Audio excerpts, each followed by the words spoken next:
Bank की नौकरी ना तो ये 6 से 8 महीने में मिल सकती है अगर तू अच्छे से मेहनत करे तो। मैंने कहा 2-3 साल तो नहीं है, 6-8 महीने में नौकरी चाहिए, जल्दी बोल लो कौन सी। मैंने कहा बैंक की नौकरी ही करेंगे और इसी को पढ़ूंगा। किताबें खोलते थे मुझे लगता था कि मैं क्या कर रहा हूँ लाइफ में, मैं यहाँ आ गया हूँ, मुझे पता नहीं है मैं आगे करूंगा क्या। मेरे घर वालों की मुझ पर इतनी उम्मीदें हैं, मेरे मन में ये मान चुका था कि मैं उस उम्मीदों में पानी फेर चुका हूँ। मेरे घर वालों ने शायद मुझसे बात करना बंद कर दिया था बिकॉज 2-3 हफ्ते तक किसी ने मेरी शक्ल नहीं देखी। तो ऐसा कर, किसी किराने की दुकान पे जा और वो जो पीछे छोटू होते हैं ना, उसकी नौकरी ले ले, बस तू उसी लायका, उसके आगे तो कुछ नहीं कर पाएगा जिंदगी। उस पॉइंट पे, उस जगह पे कोई मेरे अंदर देख पाता तो वो समझ पाता कि मैं कितना रो रहा था। अब जो हो चुका है हो गया, इसके आगे या तो ऊपर या आगे, वही करना था। आपको पता है एक लोअर मिडिल क्लास होने का सबसे बड़ा प्रॉब्लम क्या है? कि हमारे सपने बहुत होते हैं पर हमारे पास पैसा नहीं होता। वो होता है ना, हमें करना बहुत कुछ होता है पर हमारे पास जरिया नहीं होता। पर पता है इसी लोअर मिडिल क्लास की सबसे बड़ी ताकत क्या होती है? कि उन्हें पता है कि उनके पास इतना सा पैसा है पर सपने इतने सारे हैं, तो इतने पैसे में उतने बड़े सपने को कैसे अचीव करना है ये मुझे आता था और ये मैं आज आप लोगों को सिखाऊंगा। गाइज, आज मैं आप लोगों को बताऊंगा कि कैसे आप लोग 1500 से 2000 की छोटी सी रकम में एक बहुत बड़ी सरकारी नौकरी हासिल कर सकते हैं, जो आपको एक बहुत अच्छी इनकम सोर्स देगा, जो आपको लाइफ में एक बहुत अच्छा स्टैंडर्ड देगा, और जहां आप ही नहीं आपके परिवार भी इस लोअर मिडिल क्लास के दलदल से बहुत दूर निकल जाएगा और बहुत आलीशान जिंदगी जी सकते हैं। नमस्कार दोस्तों, मेरा नाम है चिराग चोपड़ा। मैं मध्य प्रदेश के एक छोटे से शहर ग्वालियर का रहने वाला हूं और अभी तत्कालीन एक सरकारी बैंक में एज अ स्केल 2 अफसर काम कर रहा हूं। गाइस, आज मैं ना आप लोगों को अपनी लाइफ की जर्नी बताने आया हूं, अपनी जिंदगी की कहानी बताने आया हूं। कैसे एक लाइफ का बहुत बड़ा फेलियर एक एस्पिरेंट बना और कैसे वो एस्पिरेंट ने अपने सारे सपने हासिल करे। अगर मैं आप लोगों को अपने बैकग्राउंड के बारे में बताऊं तो मेरे परिवार में कुल 4 लोग हैं, मैं, मेरा छोटा भाई, मम्मी और पापा। बचपन में हमारा एक छोटा सा बिजनेस हुआ करता था, तेल मिल का। बहुत अच्छा चल रहा था स्टार्टिंग में, बट वहां से इवेंचुअली ये हुआ कि बिजनेस पार्टनर्स के, जो पापा के बिजनेस पार्टनर्स थे, उन्होंने कुछ फ्रॉड करे। हुआ, बात इस कदर तक खराब हो गई कि हमें वो बिजनेस बंद करना पड़ा। और उसके बाद वो उस बिजनेस के ऊपर, उस धंधे के ऊपर जितने भी कर्जे थे, जितने भी लोन थे, वो पापा के सिर पे आ गए।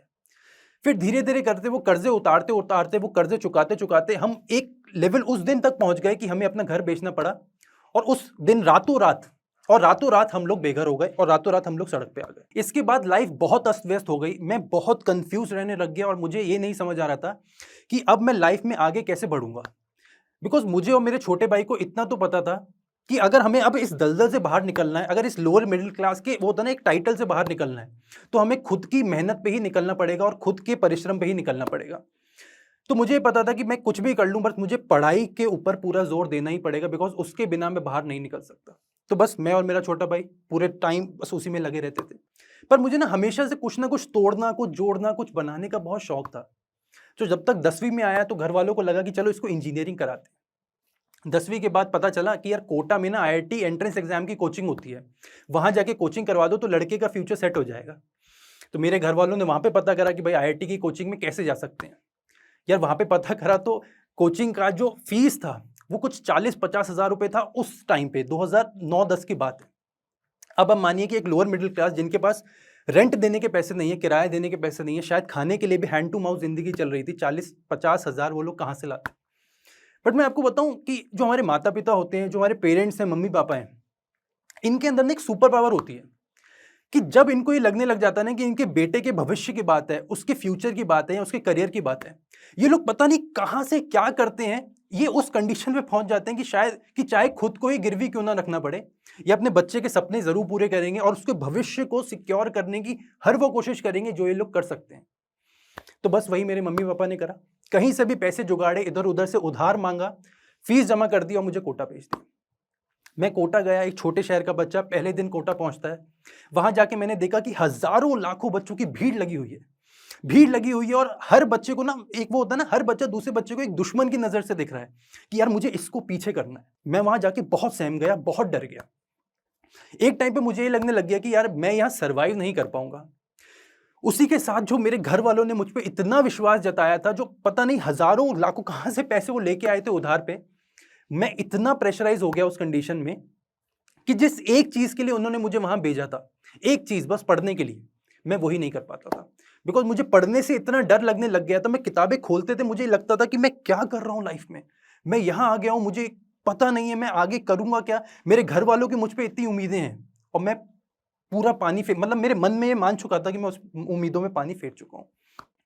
बस वही हुआ, अगले साल मैं वापस आ गया, ऐसे करके मेरा पूरा साल निकला। अगले साल वापस आया, मैंने आईआईटी का एग्जाम दिया। अब होना क्या था, फेल हो गया। फिर जैसे ही मैं फेलियर का रिजल्ट मेरे सामने आया, मेरे घर वालों ने शायद मुझसे बात करना बंद कर दिया था, बिकॉज 2-3 हफ्ते तक किसी ने मेरी शक्ल नहीं देखी। मैं अकेला कमरे में पड़ा रहता था, खाने के टाइम खाना आ जाता था, पानी के टाइम पानी आ जाता था, पर मेरे घर वाले मेरी शक्ल भी देखने को तैयार नहीं थे। उसके बाद मैंने एक और एग्जाम दिया AIEEE का, वो भी मेरा वैसा ही होना था जैसा ये हुआ था, वही हुआ। मेरा एवरेज मेरे बिल्कुल एवरेज मार्क्स, बिल्कुल एवरेज रैंक, और उसके बाद मिला मुझे बिल्कुल एवरेज कॉलेज। मैं कॉलेज में गया, बहुत गिल्ट लेके मन में गया था, वो सोच के कि मैंने घर वालों के शायद सपने तोड़ दिए, उनके हजारों रुपए जो उधार लेके आए थे शायद वो सब मैंने खराब कर दिए। पर न जाने क्या उस जगह में कोई जादू था, मैं वहां जाते ही ना ये सारी चीजें भूल गया। मुझे नए लोग मिले, वो खुलापन मिला, हरियाली मिली, मैं सब भूल गया और फिर से दोस्तों के पीछे लग गया और वहीं पहुंच गया जहां से मैं चालू हुआ था। दोस्तों के पीछे लगा रहा, दिन रात खेलना, इधर उधर घूमना, इन चीजों में 3 साल मैंने कब निकाल दिया, वो 3 बहुमूल्य, 3 इंपॉर्टेंट ईयर्स मैंने कब वेस्ट कर दिए मुझे पता नहीं चला। उन 3 सालों के बाद थर्ड ईयर की बात है, थर्ड ईयर में काफी सारे बच्चे गेट एग्जाम की तैयारी कर रहे थे, तो मैंने सोचा चलो इसकी तैयारी भी करके देख लेते हैं, क्योंकि पता चला था यार गेट एग्जामिनेशन को अगर क्वालिफाई कर लोगे ना तो एक कॉलेज स्टूडेंट कॉलेज पास करते ही ना एक सरकारी नौकरी मिल सकती है उसको। मैंने कहा ठीक है ये करेंगे यार, ये अगर मैंने हासिल कर लिया ना तो मेरे घर वालों को लगेगा चलो उनका बेटा उतना भी नाकारा नहीं है। मैं गेट की कोचिंग करने चला गया। जब गेट की कोचिंग में गया, बाहर रिसेप्शन में सर से पूछा कि सर कितना फीस लगेगा, तो उन्होंने बताया 40,000 रुपये लगेगा। तो मैंने सर को बोला कि सर 40,000 रुपये मैंने अपनी लाइफ में, जिंदगी में आज तक एक साथ देखे भी नहीं थे। तो उन्होंने कहा बेटा देखो लगते तो इतने ही, पर शायद मेरी कंडीशन, मेरी हालत, मेरे कपड़ों की या मेरी खुद की भी जो व्यथा थी वो इतनी खराब थी कि शायद उनको भी मेरे ऊपर तरस आ गया होगा। तो उन्होंने मुझसे पूछा कि चल तू बता तू कितना दे सकता है। मैंने कहा सर मुश्किल से 15,000, वो भी मुझे नहीं पता कि मैं कहाँ से लाऊंगा। उन्होंने कहा चलो ठीक है कोई बात नहीं है, 15,000 रुपये लाओ और कोचिंग ज्वाइन कर लो। मैं वापस गया, मैंने घर वालों को फ़ोन लगाया कि मम्मी पापा मुझे 15,000 रुपये चाहिए, मुझे गेट की कोचिंग लगानी है, उसके बाद सरकारी नौकरी मेरी हो जाएगी। मेरे घर वालों ने साफ मना कर दिया। उन्होंने बोल दिया भाई तू कोटा में पैसे बर्बाद कर चुका है और हमें पता है कि तू शायद अब लाइफ में कुछ नहीं करेगा, तुम्हारे पैसे बर्बाद मत कर, हम नहीं देंगे। बट वही बात जो मैंने आपको पहले बोला कि घर वालों में वो सुपर पावर होती है कि पैसे हो ना हो, जैसे ही बेटे के भविष्य की बात आएगी वो खुद को भी गिरवी रखेंगे पर पैसा जरूर लाएंगे। वही हुआ, कुछ दिनों के बाद 15,000 रुपये मेरे खाते में आ गए। मैंने वो 15,000 रुपये निकाले, कोचिंग में दिए, अगले दिन से कोचिंग ज्वाइन। अब आप सोच रहे होंगे कि जिस लड़के ने इतना सब कुछ करा, घर वालों की बार बार बेइज्जती करवाई, पैसा डुबा दिया, अब वो इस काम में तो बहुत मन से काम करेगा। मैंने फिर वही करा जो मैं आज तक करता आ रहा था। इस कोचिंग में जहां मैंने 15,000 रुपए की इतनी भारी रकम दी थी जो शायद मैंने भी कभी नहीं देखी थी, उस कोचिंग में मैं बस 2 हफ्ते गया, 14 डेज दैट्स इट। 15वें दिन मुझे ये रियलाइज हो गया कि भाई गेट की कोचिंग मैं नहीं कर सकता, मेरे बस की बात है ही नहीं। मैं 15वें दिन वापस आया, मैंने घर पे फोन लगा दिया, मम्मी पापा मैं ये कोचिंग नहीं करने वाला। अब वो 15,000 रुपये मैंने सर से पूछा, वो सर देने से मना कर रहे हैं। बस अब क्या था, फिर मेरे घर वालों ने उससे बात करना छोड़ दिया। मैं फ़ोन लगाता था, मेरे फ़ोन नहीं उठाते थे, मैसेज करता था, टेक्स्ट मैसेज होते थे उस टाइम, SMS, मैं वो करता था, मुझे उसके भी रिप्लाई नहीं मिलते थे। अब क्या था, अब मैंने सोचा कि चलो ठीक है यहाँ तक तो मैं सब कुछ खराब कर चुका हूँ, बट थर्ड ईयर ही तो है, अभी तो 4th ईयर बचा है ना भाई। कॉलेज में सबसे इंपॉर्टेंट क्या होता है, 4th ईयर। 4th ईयर अगर मैं अच्छा कर लूंगा तो मैं किसी अच्छी कंपनी में प्लेसमेंट जरूर ले लूंगा। मैंने कहा ये फोड़ता हूँ, ये करूंगा और इसके बाद घर वालों को जरूर समझ आ जाएगा कि मैं उतना नाकारा नहीं हूं जितना वो सोच के रखे थे। मैं लग गया इसकी प्लेसमेंट की तैयारी में। 4th ईयर आया, 1 साल निकला, मैंने प्लेसमेंट की पहले इंटरव्यू में बैठा, इंटरव्यू में बैठते ही पहले इंटरव्यू में रिजेक्ट, बैठते ही रिजेक्ट, दूसरे इंटरव्यू में फिर रिजेक्ट, फिर मुझे तीसरी कंपनी ने रिजेक्ट करा, चौथी कंपनी ने रिजेक्ट करा, ऐसे करके मैं टोटल 7 कंपनियों के इंटरव्यू में बैठा और सब ने मुझे रिजेक्ट करा। बात यहां तक आ गई कि 8वीं कंपनी जो मेरे कॉलेज में आने वाली थी वो थी आईटी की, एक होते हैं मास रिक्रूटर्स, जो बड़े बड़े आईटी कंपनीज होते हैं, जो वो ट्रक भर के बच्चे लेके जाते हैं, एक कॉलेज में 500,000 बच्चे एक साथ लेके जाते हैं। मैंने तो घर पे पहले ही बोल दिया था कि आप चिंता मत करो, ये कुछ नहीं होगा तो ये नौकरी तो मैं ले ही लूंगा। मैं उस इंटरव्यू में गया, अब मानेंगे नहीं, उस इंटरव्यू में वो होता है ना, आपको आईना दिखा दिया, या हिंदी में अगर एक वर्ड होता है कि आपको आपकी औकात दिखा दी, उस इंटरव्यू ने मेरे साथ वो करा था। उसने पता मुझे मेरे मुंह पे बोला था कि बेटा तू इंटरव्यू में आ तो गया बट तू इस लायक नहीं है, तू ऐसा कर किसी किराने की दुकान पे जा और वो जो पीछे छोटू होते हैं ना उसकी नौकरी ले ले, बस तू उसी लायक है, उसके आगे तो कुछ नहीं कर पाएगा जिंदगी में। मैंने लाइफ के इस पॉइंट तक बहुत सारे फेलियर्स देख चुका था, 15-16 साल का लड़का था मैं, पर मैं लाइफ में इतने फेलियर्स देख चुका था। बिकॉज मैं खुद के फेलियर नहीं, मैं खुद को हमेशा बदनाम नहीं कर रहा था, मैं अपने साथ अपने घर वालों को बदनाम कर रहा था, मैं उनका भी नाम खराब कर रहा था। मैंने अपने सपने नहीं तोड़े, मैंने उनके भी बहुत बार सपने तोड़े। बस यही चलता रहा। मैं वापस घर चला गया। आप मानेंगे, मेरे जितने भी दोस्त थे जिनके साथ मैं घूमता था, मस्ती करता था, मजाक करता था, खेलता रहता था, उसमें से हर दोस्त का प्लेसमेंट हो चुका था। मैं उस टाइम पे खुद को इतना छोटा महसूस करता था ना, इतना मुझे शर्म आती थी कि मैंने उन दोस्तों से बात करना छोड़ दिया जिन लोगों के साथ मैंने दिन रात 4 साल गुजारे थे। वो लोग मुझे कॉल करते थे, मैं उठाता नहीं था। मैसेज करते थे, मैं करता नहीं था। वो लोग मिलने की बात करते थे, मैं बात ही नहीं करता था। बिकॉज मुझे लगता था यार इन लोगों के पास तो नई नई स्टोरीज हैं, यार इनके पास नई नौकरी है, नई सैलरी है, नए लोग हैं, मेरे पास क्या है भाई? मेरे पास मैं खुद हूँ और मेरी जिंदगी जो कि शायद आगे बढ़ने की जगह रिवर्स डायरेक्शन में पीछे जा रही थी। मैं बहुत टूट गया था अंदर से। मैं वापस घर आया और शायद लाइफ में छोटी सी एक अच्छी चीज हुई मेरे साथ कि कहीं से जुगाड़ से ना एक अच्छी एमएनसी में मुझे इंटर्नशिप मिल गई। अच्छा, पैसों वाली इंटर्नशिप नहीं थी, फ्री इंटर्नशिप थी, जिसमें आप जाओ 5-6 महीने नौकरी करो, अगर कंपनी को अच्छा लगेगा तो आपको रख लेंगे, नहीं तो टाटा बाय बाय कर देंगे। अच्छा, ये मुझे पता था कि यहाँ पे ना मुझे दिन रात लग के मेहनत करनी है, तो मैं वही कर रहा था। मैं उस कंपनी में गया और मैंने जितना मुझसे हो सकता था उतना देने की कोशिश करी, शायद उससे कहीं ज्यादा। जो हो सकता था, जितनी मेहनत कर सकता था मैंने करी उस कंपनी में। पर मैंने आपको जैसे बोला कि मेरी लाइफ में कभी कुछ सही हुआ ही नहीं है, चाहे मैं कुछ करूं या ना करूं। 4th या 5th मंथ था, चौथा 5वां मंथ था, जब उस कंपनी का एचआर मेरे पास आए मुझे मेरी सीट पे बोलने के लिए कि चिराग, हाँ, you are doing well, you are doing well in your you are doing well in your you are doing well in your work, अच्छा कर रहे हो बहुत। बट पता है एक ना प्रॉब्लम आ गई है। मैंने कहा हाँ बताइए ना सर। उन्होंने बोला कि ना इस बार कंपनी में ना बहुत ज़्यादा लॉसेस हो गए हैं, बहुत क्राइसिस हो गए हैं, तो कंपनी ना इस साल नया हायरिंग नहीं करेगी, तो आई एम सॉरी। और ये बोल के वो चले गए। आप मानेंगे कि मैं इसी तरीके से एक जगह पे खड़ा था और मैं कितनी देर 3-4-5 मिनट बुत बन के, एक स्टैचू बन के उसी जगह खड़ा रहा, बिकॉज आई वॉज शॉक्ड। मुझे लगा यार पहली बार लाइफ में मैं सीरियस हुआ था, पहली बार लाइफ में मैं कुछ करने के लिए मोटिवेटेड था, और वहां पे मुझे इतना बढ़िया, इतना गंदा रिजेक्शन मिला। अगर शायद उस पॉइंट पे, उस जगह पे कोई मेरे अंदर देख पाता तो वो समझ पाता कि मैं कितना रो रहा था।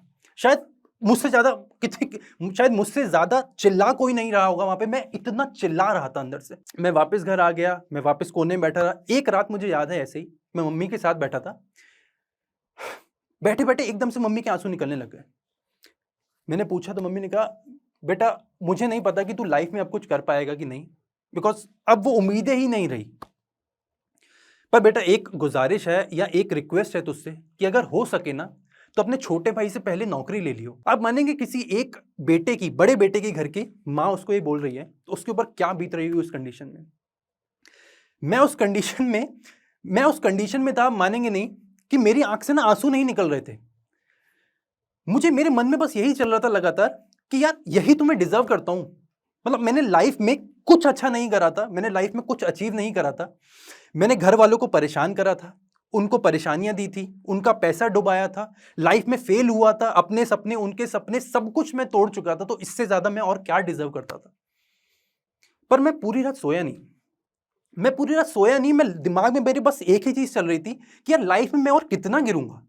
मतलब उस रात को ना मम्मी के आंसुओं से एक बात तो तय कर ली थी मैंने कि ठीक है मैं लाइफ में गिरा हूं, मैंने एक्सेप्ट कर लिया कि मैं एक फेलियर हूं, बट एक बात जो मैंने डिसाइड करी थी कि भाई आज इस रात के बाद ये मेरा रॉक बॉटम है और इसके नीचे अब चिराग चोपड़ा इस लेवल के नीचे नहीं जाएगा। अब यहां तो आगे जाएगा या ऊपर जाएगा पर नीचे नहीं जाएगा। बस वो रात थी, मैं अगले दिन सुबह उठा और मैंने ये डिसाइड करा कि अब लाइफ को राइट ट्रैक पे लाने की जिम्मेदारी मेरी है और मैं खुद ही लेके आऊंगा। मैं अगले दिन सुबह उठा, अखबार पढ़ने चालू कर दिए, लोगों से बातें करी, दोस्तों से पूछा कि मैं लाइफ में क्या कर सकता हूं, मुझे लाइफ ट्रैक पे लेके आनी है, अब तुम बताओ मुझे क्या करना चाहिए। अब मेरे किसी दोस्त ने बोला कि यार तू कैट का एग्जामिनेशन दे सकता है कि शायद तू वहां सक्सेसफुल हो जाए, और अगर वहां सक्सेसफुल हो गया ना तो अच्छा कॉलेज मिल जाएगा और उसके बाद ना लाखों का पैकेज लग सकता है। तो जैसे उसने बोला है लाखों का पैकेज, तो मैंने कहा यार यही तो चीज है, यही तो चाहिए, बिकॉज मैं हजारों वाली बात तो बहुत कर चुका था, अब बड़ा काम करना था ना, तो बड़ा काम लाखों का पैकेज लेके ही होगा। मैंने कहा ठीक है। मैंने अगले दिन से कैट एग्जाम की तैयारी चालू करी। मैं फेल हो चुका था पर मुझे पता था कि ये एग्जाम मैं निकालूंगा, बस वही था। फिर अगले दिन से मैंने मम्मी के आंसू, इतने सारे फेलियर्स, पर इस बार ना एक चीज एक्स्ट्रा थी मेरी लाइफ में, वो थी मेरे अंदर की आग और एक मकसद। इस बार फोड़ना है तो मतलब फोड़ना है, तो बस मैं इस चीज में लग गया। आप मानेंगे नहीं कि कैट एग्जामिनेशन की तैयारी मैंने जुलाई अगस्त के आसपास चालू करी थी और एग्जाम होता है नवंबर में। मेरे पास 4 या 5 या 6 महीने का समय था, पर मैं कोचिंग नहीं ले सकता था बिकॉज मैं 15,000 ऑलरेडी डुबा चुका था और उससे पहले कोटा। कोचिंग नहीं ले सकता था, मुझे पता है मुझे अपने दम पे करना है, तो मैंने कहा ठीक है करके दिखाते हैं। मैं दिन में 12 13 14 14 घंटे पढ़ता था हर दिन, ना भी कोई ना एक डे ऑफ ना कुछ। एक कमरे में बैठ के एक सीट पे बैठ के मैं 12 12 13 13 घंटे निकालता था। बस ऐसे ही मैंने लगातार 5 महीने तैयारी करी। नवंबर में एग्जाम दिया, इसका रिजल्ट आना था जनवरी में। अब देखो क्या है कि कैट एग्जाम का रिजल्ट अराउंड 15 जनवरी के आसपास आता है। बट लाइफ का एक ब्यूटीफुल सर्कल मैं आपको बताता हूं। यहां पे क्या हुआ, कैट का रिजल्ट ना प्रीपोन हो गया, पहले आ गया, और कैट का रिजल्ट आया 9 जनवरी को, और 9 जनवरी को होता है मेरी मम्मी का बर्थडे। इस दिन देखो खूबसूरती देखो इस बात की, कैट का रिजल्ट आया मेरे फोन में, congratulations you have achieved 97.52 percentile, और आपको सबसे पहला ऑफर लेटर आया IIM अहमदाबाद से, जो कि इंडिया का टॉप कॉलेज है। आप मानेंगे मेरी मम्मी का एक्सप्रेशन क्या था, मेरी मम्मी के फेस पे ये बड़ी स्माइल थी और आंखों में ये आंसू। मेरी मम्मी का गला उस लेवल तक भर चुका था कि वो बोलने के लायक नहीं थे, पर मुझे एक लाइन उनकी आज भी याद है। उन्होंने मुझे बोला था, बेटा नाम रोशन कर दिया, बेटा नाम रोशन कर दिया, और ये मेरी जिंदगी का इससे अच्छा गिफ्ट तू नहीं दे सकता था। मेरी अभी तक की लाइफ का सबसे अच्छा गिफ्ट यही है। हम सब बहुत खुश थे, बहुत एंजॉय कर रहे थे मोमेंट को। मेरे पास सारे अच्छे कॉलेजेस के ऑफर लेटर्स थे और फाइनली मुझे IIM नागपुर मिला। बट जैसे कि मैंने आपको बताया कि मेरी लाइफ में कुछ भी कभी सही नहीं होने वाला था, तो अगेन वही चीज़ हुई मेरे साथ। मेरे कुछ पर्सनल प्रॉब्लम्स की वजह से, जो शायद मैं आज ऑन कैमरा ना बोल पाऊँ, या मैंने आज तक शायद किसी को भी नहीं बताया, वो चीज़ मेरे अंदर ही है। उस एक पर्सनल प्रॉब्लम की वजह से मैं कॉलेज ज्वाइन नहीं कर पाया और मुझे वहाँ से भी ड्रॉप आउट करना पड़ा। वो होता है ना, एक फेलियर का टैग आपके पास एक बार आ गया है, तो मेरा वो आ तो गया था पर जाने का नाम नहीं ले रहा था। मैं फिर से घर चला गया, एक फिर बिल्कुल नाकारा लड़के की तरह। पता है, पर इस बार ना कुछ अलग था मेरी जिंदगी में। मैंने आपको बोला ना, इस बार मेरे अंदर वो आग थी और एक मकसद था कि अब जो हो चुका है हो गया, इसके आगे या तो ऊपर या आगे वही करना था। मैं वापस घर गया और मैंने इस बार डिसाइड करा कि अब मैं एक नौकरी करूंगा, और एक ऐसी नौकरी करूंगा जिसमें मुझे स्टेबिलिटी मिलेगी, एक अच्छी सैलरी मिलेगी और मेरे घर वालों को एक अच्छा स्टैंडर्ड मिलेगा। अब देखो, दो ऑप्शन होते हैं किसी बंदे के पास, या तो प्राइवेट जॉब कर ले या फिर सरकारी नौकरी कर ले। देखो, प्राइवेट जॉब में क्या था, मेरा पुराना एक्सपीरियंस बहुत खराब था, बिकॉज मैं एक वो इंटर्नशिप कर चुका था, तो मुझे पता था यार वहाँ पे सिक्योरिटी नहीं है। तो मैंने कहा यार अब सरकारी नौकरी चाहिए। कुछ दोस्तों से बात करी तो उन्होंने बताया यार एक SSC का एग्जाम होता है, एक रेलवेज होता है, एक UPSC होता है, एक बैंक का एग्जाम होता है।